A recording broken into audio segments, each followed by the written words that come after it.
Welcome to the Deep Dive. Today we're tackling something that looks like a real puzzle. Saudi Arabia and Israel. Right. You've got these two countries, and they both see Iran as, well, a major threat.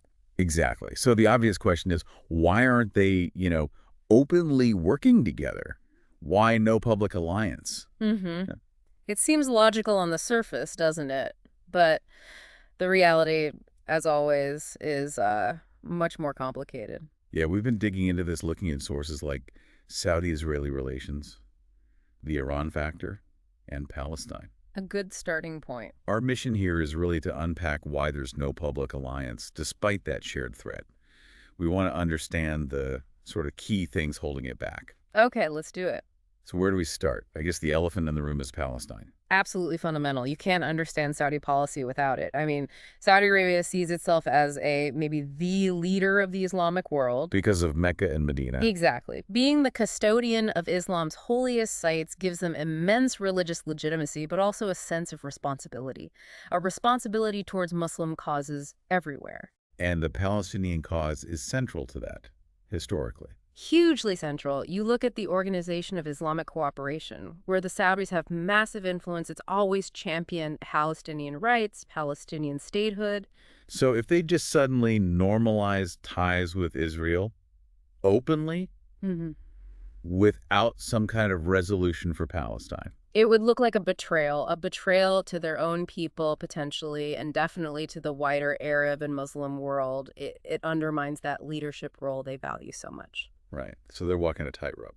Pretty much. It results in this sort of middle path, no formal diplomatic relations, no embassies, but also generally no outright public hostility towards Israel either. Balancing act is the right word. Okay, but that's the public face. Behind the scenes, things are different, aren't they? Ah, yes. This is where the Iran factor really kicks in. Our source highlights this quiet cooperation. Tell us about that. Well, the shared threat from Iran is undeniable and frankly quite serious for both countries. You've got Iran supporting proxy groups. Like Hezbollah in Lebanon, the Houthis in Yemen, groups that directly threaten both Saudi and Israeli security. Precisely. And then there's the big one, Iran's nuclear program. That's a massive worry for Riyadh and Tel Aviv, a unifying worry. So despite the public distance, what does this cooperation look like? Are we talking shared intelligence? Yes, definitely intelligence sharing, strategic dialogue, coordination on how to counter Iranian activities in the region. It's what the source calls that open secret. No handshake photos, but real coordination. I like that. So maybe sharing assessments on Iranian missile capabilities or troop movements, stuff like that. It's likely along those lines, yes. Yeah. Discrete channels, focusing purely on the mutual threat. It's pragmatic. But still, you have these really fundamental differences in identity. Oh, absolutely. You've got Saudi Arabia, a conservative Sunni Muslim monarchy, and Israel, a Jewish state operating as a democracy. In a region where religion and politics are so deeply tangled, that contrast alone creates tension, right?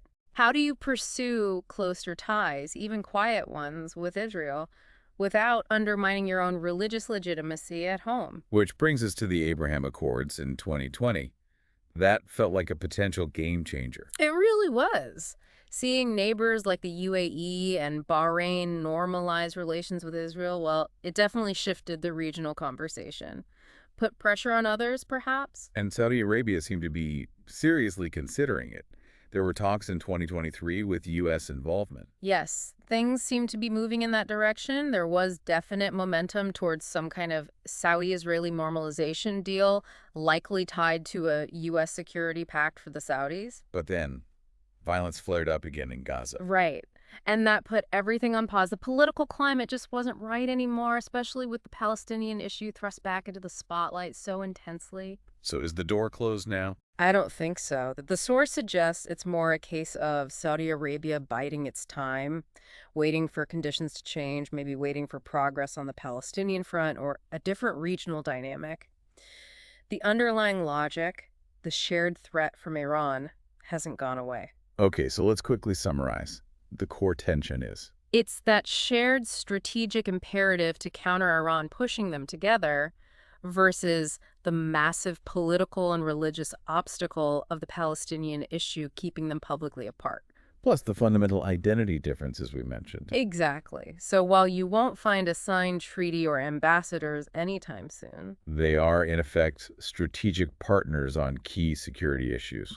Partners in all but name, perhaps. that captures it pretty well, I think. It's a very nuanced, very fluid relationship, constantly evolving based on regional events. It really is.